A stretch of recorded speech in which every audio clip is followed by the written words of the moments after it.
라파엘라는 남편과 친구들과 함께 지중해로 요트 휴가를 떠났습니다. 휴가 중에도 환경과 공산주의에 대해 끊임없이 떠들어댔죠. 요트의 승무원 진호는 그녀를 혐오하며 지켜보고 있었습니다. 진호는 여자들이 남자와 대등하게 의견을 표현하는 것조차 못마땅해 했죠. 라파엘라는 진호가 하는 모든 일에 불만을 터뜨렸습니다. 커피는 미지근하고 와인은 너무 따뜻하다고 투덜댔죠. 스파게티는 너무 익었다고 불평했지만 다른 사람들은 모두 맛있게 먹었습니다. 어느 날 라파엘라가 현지 어부에게서 생선을 사와서 수프를 끓여달라고 했는데 지난번처럼 너무 익히지 말라고 잔소리했죠. 라파엘라는 진호의 냄새까지 싫다며 지휘관에게 옷을 갈아입으라고 요구했습니다. 하지만 그녀와 친구들이 요트와 승무원 비용을 충분히 지불했기 때문에 모든 모욕을 참고 견뎠죠. 어느 날 저녁 라파엘라가 신선한 공기를 마시러 갑판에 나왔을 때 처음으로 진호와 단둘이 있게 됐습니다. 하지만 라파엘라는 재빨리 도망쳐버렸죠. 다음 날 그녀가 늦잠을 자는 동안 모든 사람들이 수영하러 가버렸습니다. 라파엘라는 진호에게 보트를 띄워달라고 명령했는데 자신도 수영하고 싶다고 했죠. 진호가 위험하다고 경고했지만 라파엘라는 만에 가자고 고집을 부렸습니다. 가는 도중 모터가 고장났고 진호는 고칠 수 없었습니다. 그들은 밤새 바다에서 표류하며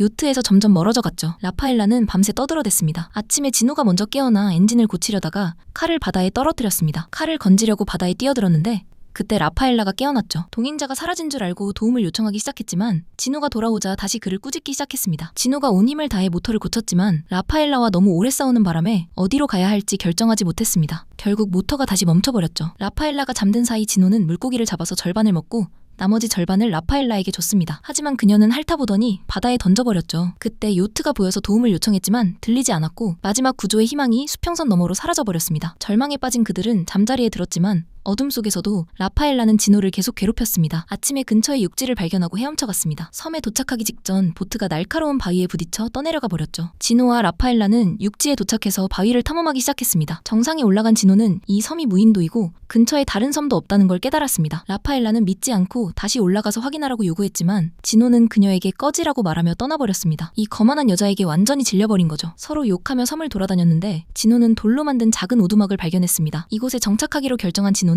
바다로 가서 랍스터를 잡았습니다. 그 다음 담수를 가져와서 병을 돋보기로 사용해 불을 피웠죠. 진호는 잡은 것을 구워서 맛있게 먹기 시작했습니다. 라파엘라는 운이 없어서 성게만 찾았는데 먹을 수가 없었습니다. 게다가 다리를 다쳐서 기분이 최악이었죠. 진호가 먹는 걸 보고 분노했지만 진호는 그녀의 분노를 무시했습니다. 부자들은 평생 배를 채우며 살았지만 평범한 노동자들은 빵 한 조각 살 돈도 없다고 생각했거든요. 진호는 라파엘라를 길들이기로 결심했습니다. 먹고 싶으면 스스로 음식을 벌어야 한다고 했죠. 진호는 그녀에게 바지를 빨게 한 다음에야 음식을 줬습니다. 또한 앞으로는 자신을 존중하며 대하라고 요구했죠. 저녁 식사 후 라파엘라가 진호를 따라 오두막으로 갔지만 그는 들여보내주지 않고 밖에서 자게 했습니다. 아침에 다시 일하러 보냈는데 라파엘라가 거부하자 뺨을 때렸습니다. 라파엘라가 자신을 존중하고 자신의 손에 키스하면 용서해줄 준비가 되어 있었거든요. 그녀가 그렇게 하자 일하게 해줬습니다. 진호가 물고기를 잡아서 점심을 만들었고 라파엘라에게 자신의 몫을 먼저 담게 한 다음에야 먹게 해줬습니다. 진호는 요트에서 부자들이 자신을 어떻게 대했는지 여전히 분노에 차 있었습니다. 또한 여자들이 윗옷을 벗고 일광욕하던 걸 기억하며 아이디어가 떠올랐죠. 라파엘라에게 가슴을 보여달라고 명령했습니다. 그녀가 거부하며 도망치려 했지만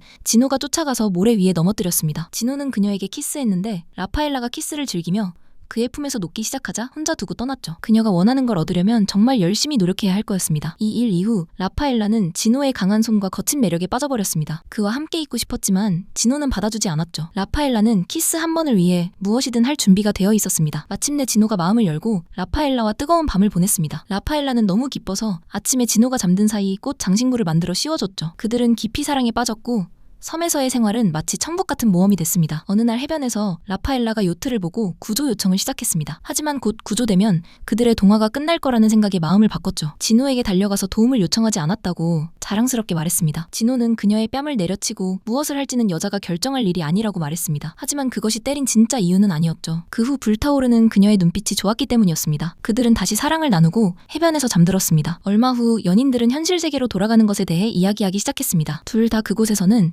이런 관계가 불가능하다는 걸 깨달았죠. 돌아가면 라파엘라는 다시 부자 여인이 되고 진호는 평범한 노동자로 돌아갈 거였습니다. 하지만 여기 있는 동안은 서로와 함께 할 수 있었죠. 심지어 귀걸이로 영원을 약속하기도 했습니다. 진호에게는 결혼 반지가 없어서 라파엘라의 귀걸이를 끼웠습니다. 그는 새 둥지에서 알을 가지고 오려고 나무에 올라갔습니다. 그때 그곳에서 진호는 바다에 있는 요트를 발견했습니다. 라파엘라도 알아챘고 앞으로의 변화를 무서워했죠. 예전 생활로 돌아가는 게 두려웠거든요. 그곳에서는 자신과 진호가 헤어져야 할 테니까요. 두려움에도 불구하고 진호는 사람들의 주의를 끌기 위해 불을 피웠습니다. 라파엘라가 정말 자신을 사랑한다는 증거를 원했거든요. 부자인 삶을 포기하고 자신과 함께 살기로 한다면 이 섬에서의 사랑 고백은 진심이었을 테니까요. 요트 선장은 진호가 성격 더럽기로 유명한 라파엘라와 오랜 시간 혼자 지내야 했다는 걸 알고 그를 동정했습니다. 하지만 진호는 대화할 기분이 아니었죠. 라파엘라의 남편이 와서 그녀를 영원히 데려갈 순간이 두려웠습니다. 실제로 그 일이 일어났고 부부가 만났을 때 기적적인 구조를 축하하기로 했습니다. 라파엘라의 남편은 아내의 구세주에게 후하게 보답할 준비가 되어 있었죠. 진호가 해변에 있을 때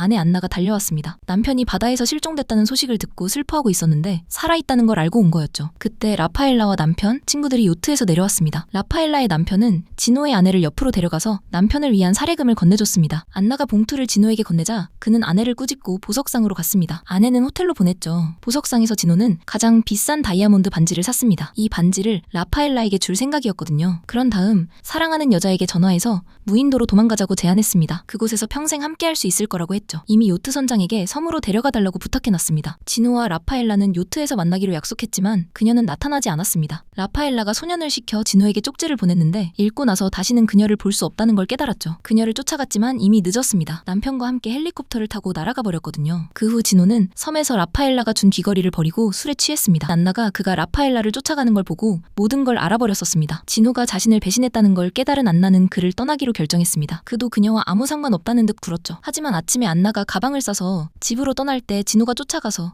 그녀의 짐을 들어주며 그렇게 모든 것이 제자리로 돌아갔습니다.